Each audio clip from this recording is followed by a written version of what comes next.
बच्चों, सुप्रभात। आज की कक्षा में आप सभी का हार्दिक अभिनंदन है।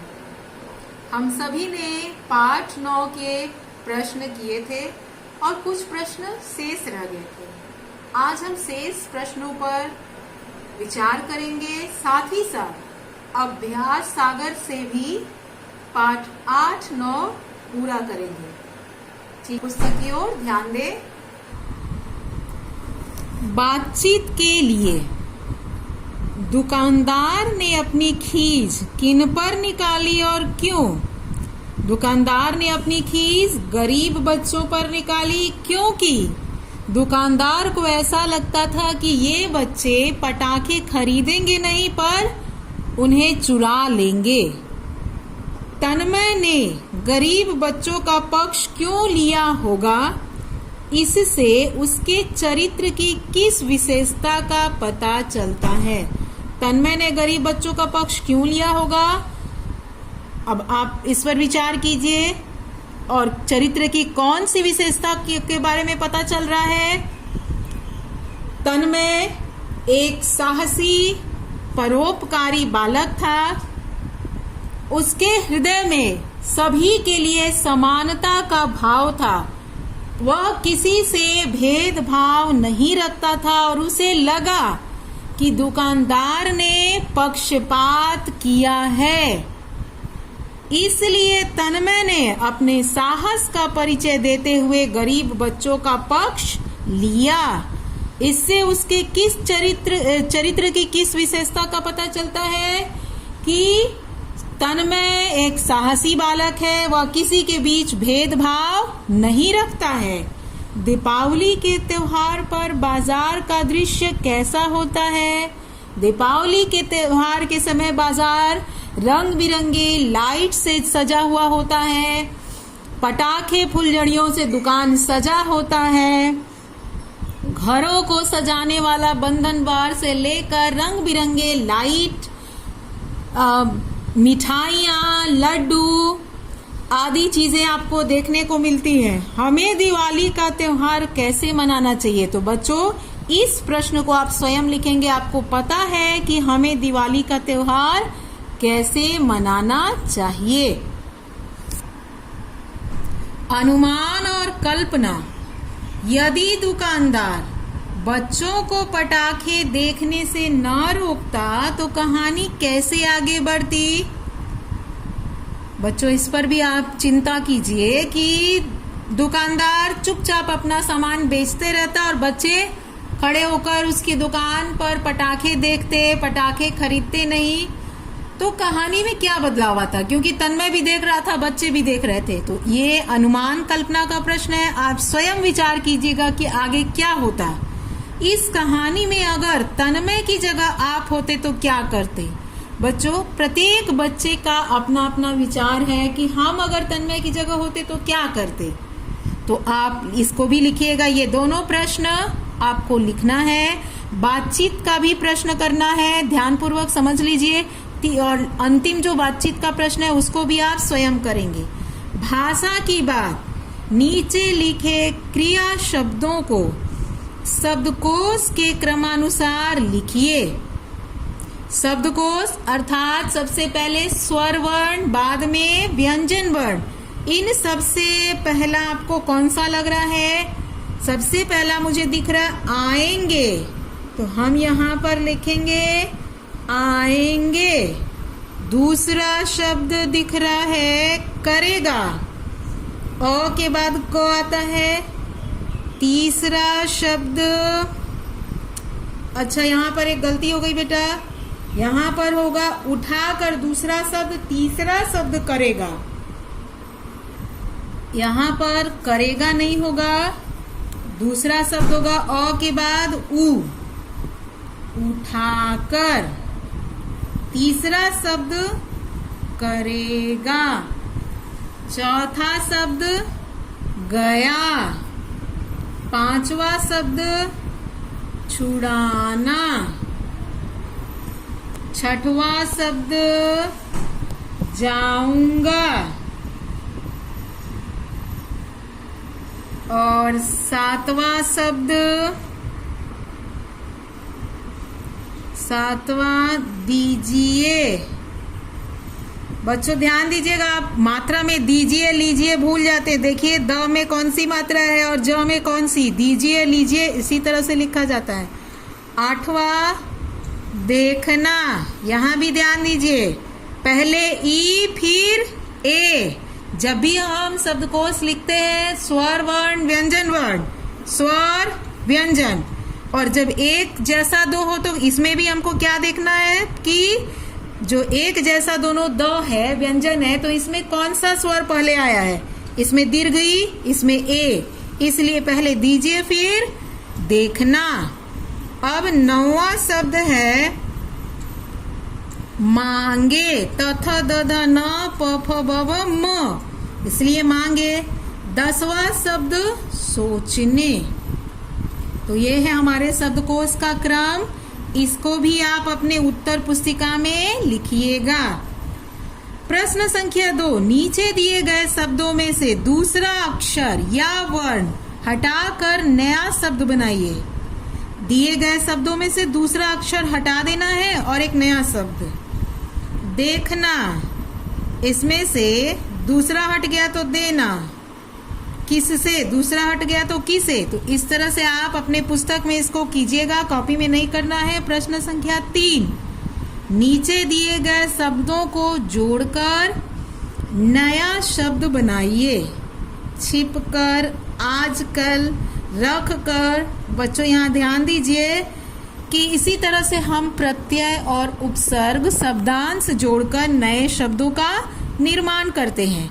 तो अब मैं आपको बता दे रही हूँ कि कौन कौन से प्रश्न हैं जो आप अपने उत्तर पुस्तिका में करेंगे। प्रश्न संख्या 1 से 6, बातचीत के चारों प्रश्न, अनुमान कल्पना के दोनों प्रश्न और भाषा की बात शब्दकोश का क्रम। इतना आपको कॉपी में लिखना, ये सब नहीं लिखना है। जीवन मूल्य के प्रश्न।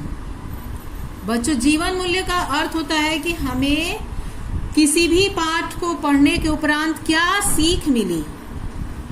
दादाजी, ये गरीब बच्चे अगर पटाखे नहीं खरीद सकते तो क्या इन्हें देख भी नहीं सकते? बस इनका यही जुर्म है। तन्मय जिस साहस और सच्चाई के साथ अपनी बात कह रहा था उसे सुनने के लिए वहां इकट्ठा हुई भीड़ जैसे मौन हो गई। भीड़ मौन क्यों हो गई? क्योंकि तन्मय ने उन गरीब बच्चों का साहस के साथ दिया और अन्याय के खिलाफ आवाज उठाई। तो इस पाठ से हमें क्या सीख मिली? अन्याय के खिलाफ आवाज उठाना। अब यहाँ प्रश्न देखिए, बाजार में मिलने वाले सारे सामान को देखने का हक सबको बराबर मिलना चाहिए। क्यों? सच्चाई और साहस के बल पर हम किसी भी परिस्थिति का सामना कर सकते हैं। तो प्रश्न संख्या 1 और 2 इसको भी आप अपनी उत्तर पुस्तिका में करेंगे। अब नीचे का प्रश्न देखिए। कुछ करने के लिए सवाल का जवाब को नाटक के रूप में ढालते हुए कक्षा में मंचन जब विद्यालय खुलेगा तब किया जाएगा। सत्य की राह पर चलने वाले संत महात्मा गांधी जी की आत्मकथा पढ़िए। बच्चों गांधी जी के जीवन की अनेकों कहानियां हैं। गांधी जी को इसीलिए सत्य और अहिंसा का पुजारी कहा जाता है, क्योंकि गांधी जी ने हमेशा सत्य का साथ दिया। इनके ऊपर कई कहानियां हैं। जैसे मैं आपको एक छोटी सी अभी कहानी बता दे रही हूँ। गांधी जी एक बार परीक्षा दे रहे थे। परीक्षा में उनका एक प्रश्न था जिसका उत्तर उनको नहीं पता था, तो उन्होंने गलत उत्तर लिखा। गांधी जी अपनी कक्षा के मेधावी छात्र थे, पढ़ने में बहुत अच्छे थे, किंतु उनकी राइटिंग जो हस्तलेख थी अच्छी नहीं थी और प्रश्न का उत्तर भी नहीं आता था। गांधी जी को सारे शिक्षक बहुत प्यार करते थे, क्योंकि गांधी जी बहुत अनुशासित छात्र भी थे, मेधावी छात्र भी थे। अध्यापक कक्षा में घूम रहे थे, उन्होंने देखा कि गांधी जी को एक प्रश्न का उत्तर नहीं आ रहा है, तो उन्होंने उस प्रश्न का उत्तर गलत लिखा है। अध्यापक ने गांधी जी से कहा, इशारा किया कि आपका यह उत्तर गलत है। इशारे से उन्होंने समझाना चाहा उसका सही उत्तर। गांधी जी ने उस प्रश्न को काटा नहीं, उसको वैसे ही छोड़ दिया। अध्यापक को बड़ा आश्चर्य हुआ कि मेरे बताने के बाद भी मोहनदास जी ने ऐसा काम क्यों किया, क्यों उत्तर को ठीक नहीं किया, गलत उत्तर ही छोड़ दिया। बाद में उन्होंने पूछा कि मोहनदास, जब मैंने तुम्हें इशारे से बताया कि तुम्हारा यह उत्तर गलत है, तुमने उसको ठीक क्यों नहीं किया? तो गांधी जी ने अपने सत्य और ईमानदारी का परिचय देते हुए कहा कि अगर मुझे इस प्रश्न का उत्तर पता होता तो मैं सही लिखता, लेकिन मैं परीक्षा में गलत मार्ग अपनाकर अर्थात नकल करके उत्तर लिखना नहीं चाहता था, यह बेईमानी होती। तो इस तरह से गांधी जी के जीवन में अनेकों कहानियां हैं, इसीलिए उन्हें सत्य और अहिंसा का पुजारी कहा जाता है। अब इसको नहीं करना है, केवल मैं आप सबको बता दे रही हूँ। किसी दुकान पर बच्चे से बात कीजिए जो स्कूल न जाता हो, पता कीजिए स्कूल न जाना उसे कैसा लगता है। बच्चों, आपके आसपास में ऐसे कई बच्चे होंगे जो विद्यालय जाना चाहते होंगे, लेकिन आर्थिक परेशानियां कई बार उनके सामने आ जाती हैं या कुछ पारिवारिक परेशानियां। तो आप ऐसे बच्चों से पूछ सकते हैं कि तुम स्कूल में पढ़ते हो या स्कूल जाना चाहते हो। तो आप उनके मन की बात को जानकर समस्या का समाधान भी कर सकते हैं। बच्चों, अब हम अभ्यास सागर से प्रश्न करेंगे। बच्चों, अभ्यास सागर में पाठ 9 में हमें पढ़ना है क्रिया परिचय। पाठ 9 में ध्यान दीजिएगा, क्रिया परिचय पढ़ना है। सभी बच्चे क्रिया से अवगत है। क्रिया का मतलब क्या होता है? काम करना। अभी मैं कौन सी क्रिया कर रही हूँ? मैं इस बोर्ड के ऊपर लिख रही हूँ और भी क्रिया कर रही हूँ, मैं बोल भी रही हूँ। मेरे आसपास भी कुछ क्रियाएं हो रही है, आप भी क्रिया कर रहे हैं। क्रिया का मतलब ही होता है काम। तो क्रिया किसे कहते हैं? जिन शब्दों से किसी काम का करना, होना अथवा जिन शब्दों से किसी काम का करना, होना अथवा किसी स्थिति का बोध हो। बोध का मतलब होता है ज्ञान। जिन शब्दों से किसी काम का करना, जैसे मैं काम को क्या कर रही हूँ, काम का होना, और मुझे पता चल रहा है कि बच्चे पढ़ रहे हैं, या जब कोई दूसरा काम कर रहा है तो काम का होना। और स्थिति जिस प्रकार से मैं सो रही हूँ, मैं हंस रही हूँ, यह क्या है? एक स्थिति है। सोते हुए कोई काम नहीं होता है, हंसते हुए भी कोई काम नहीं हो रहा है, लेकिन यह कुछ ऐसी क्रियाएं हैं, ये सारी क्रियाएं हैं जिसको हम स्थिति कह सकते हैं। और आगे हम इसके बारे में भी पढ़ेंगे। तो आप ध्यान से समझ लीजिए, जिन शब्दों से किसी काम का करना, होना अथवा किसी स्थिति का बोध हो, उसे क्रिया कहते हैं।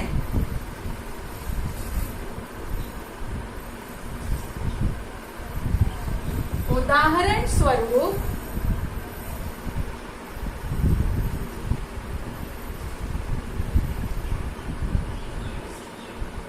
बच्चों, आप कोई भी परिभाषा लिखें या किसी चीज के बारे में भी आप बताएं तो उसका उदाहरण अवश्य दें। अब मैं इसी कक्षा का उदाहरण ले रही हूँ। मैं पढ़ा रही हूँ।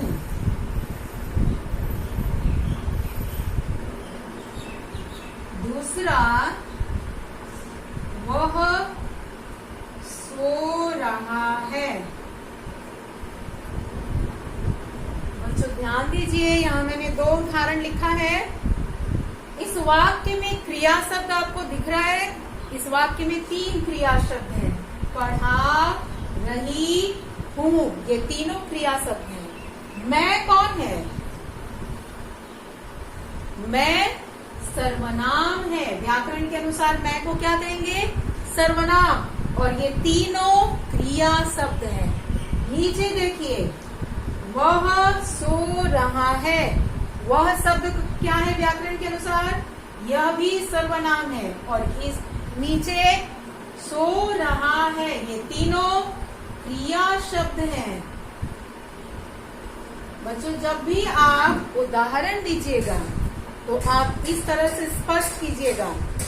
जैसे अभी हम क्रिया के बारे में पढ़ रहे हैं, तो क्रिया का जब उदाहरण लिखेंगे तो क्रिया शब्दों के नीचे रेखा खींचकर बताएंगे कि कौन कौन से शब्द हैं जो क्रिया है। अगर हमें सर्वनाम के बारे में परिचय देना होता तो हम मैं और वह के नीचे लिखते कि यह सर्वनाम है और कौन सा सर्वनाम है।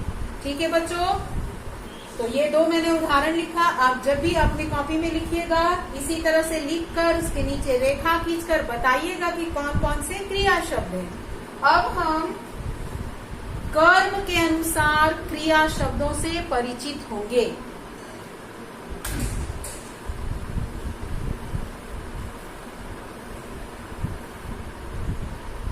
कर्म के अनुसार क्रिया।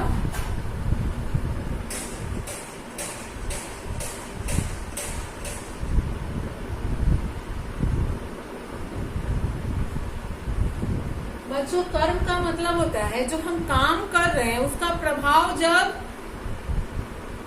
कर्ता के ऊपर न पड़कर किसी दूसरी वस्तु पर पड़ता है, उसे हम कर्म कहते हैं। जब क्रिया का प्रभाव किसी दूसरी वस्तु पर, मतलब किए गए काम का प्रभाव किसी दूसरी वस्तु पर पड़ता है, उसे हम कर्म कहते हैं। जैसे मैं इससे जब लिख रही हूँ तो मेरी क्रिया किस पर हो रही है? इस बोर्ड के ऊपर हो रही है। किसके माध्यम से हो रही है? इस कलर पेन के माध्यम से हो रही है। तो यहाँ पर ये भी कर्म है और ये भी कर्म है। कर्म के अनुसार क्रिया के 2 भेद हैं।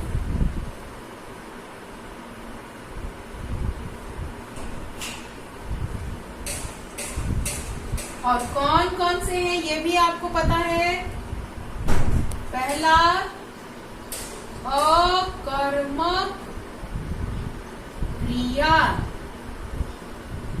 और दूसरा सकर्मक क्रिया। बच्चों, आप लिखते समय जो भूल करते हैं उसको ध्यान दीजिए। अकर्मक, म के ऊपर रेफ, लेकिन आप गलती क्या कर देते हैं? क के ऊपर रेफ लगा देते हैं। तो इस बात को भी ध्यान देना है। रेफ किसके ऊपर लगेगा? आधार म के ऊपर। उच्चारण किसके बाद आ रहा है? क के बाद। जिस भी वर्ण के बाद रेफ का उच्चारण आता है तो हम उस बाद वाले वर्ण के ऊपर लिखते हैं अकर्मक, तो म के ऊपर। यहाँ भी समझ लीजिए। और अकर्मक, अ का मतलब नहीं, सकर्मक, स मतलब साथ में कर्म, अ का मतलब नहीं। तो जिस क्रिया के साथ कर्म न हो। उदाहरण के लिए, राधा रो रही है। राधा रो रही है। राधा व्याकरण के अनुसार कौन है? राधा व्याकरण के अनुसार कर्ता है। ठीक है। क्रिया शब्द कौन कौन से है? रो रही है। ये तीनों क्रिया शब्द हैं। तो ये जो वाक्य है इसमें कर्म कहाँ है? रोने का प्रभाव किसके ऊपर पड़ रहा है? रोने का प्रभाव राधा के ऊपर पड़ रहा है, किसी अन्य वस्तु पर नहीं पड़ रहा है। और कर्म किसको बोलते हैं? जब किए गए काम का प्रभाव किसी दूसरी वस्तु पर पड़ता है उसे हम कर्म कहते हैं। और वही क्रिया सकर्मक क्रिया होती है। और जहां पर आपको दिखे कि किए गए काम का प्रभाव स्वयं कर्ता पर पड़े, किसी अन्य पर न पड़े, तो क्रिया क्या होती है? क्रिया अकर्मक होती है।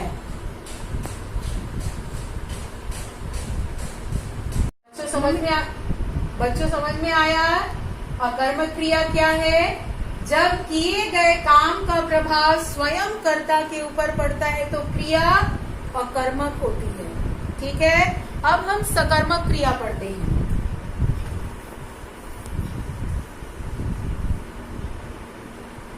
सकर्मक, स का अर्थात जिस क्रिया के साथ कर्म हो, साथ में कर्म हो।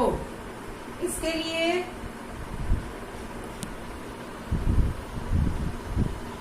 मोहन पुस्तक पढ़ रहा है। बच्चों इस वाक्य में मोहन कौन है? काम कौन कर रहा है? मोहन। तो जो काम करता है उसको हम क्या कहते हैं? कर्ता। जो काम करता है उसको कर्ता। ठीक है, क्रिया शब्द ढूंढते हैं। पढ़ रहा है, ये तीनों क्रिया शब्द हैं। और यहाँ पर पुस्तक, पढ़ने का प्रभाव किस पर पड़ रहा है? पढ़ने का प्रभाव पुस्तक के ऊपर पड़ रहा है। अतः पुस्तक क्या है? कर्म है। तो इस तरह से हम पता कर सकते हैं कि क्रिया अकर्मक है कि सकर्मक। ठीक है बच्चों, यह सकर्मक क्रिया का उदाहरण है। तो आप समझ लीजिए आपको क्या लिखना है अपने उत्तर पुस्तिका में। जो पहले मैंने गृह कार्य दिया वो भी लिखना है, साथ ही साथ क्रिया की परिभाषा, उदाहरण और कर्म के अनुसार क्रिया के भेद, उदाहरण। अब हम पुस्तक में देखते हैं कि क्या करना है। बच्चों नीचे दिए गए वाक्यों में क्रिया शब्दों पर घेरा लगाइए। तो अभी मैंने आपको बता दिया क्रिया शब्द कैसे पहचानेंगे। देखा, बाकी इसमें कोई भी क्रिया नहीं है। देख रहा है भी क्रिया है, सहायक क्रिया। लौट आया, दिए, खड़े थे। जिन शब्दों से किसी काम के करने या होने का अथवा किसी स्थिति का पता चले उन्हें क्रिया कहते हैं। तो आप अपनी ओर से ये भी जोड़ दीजिएगा। ठीक है, प्रश्न संख्या 4, नरेश सो रहा है।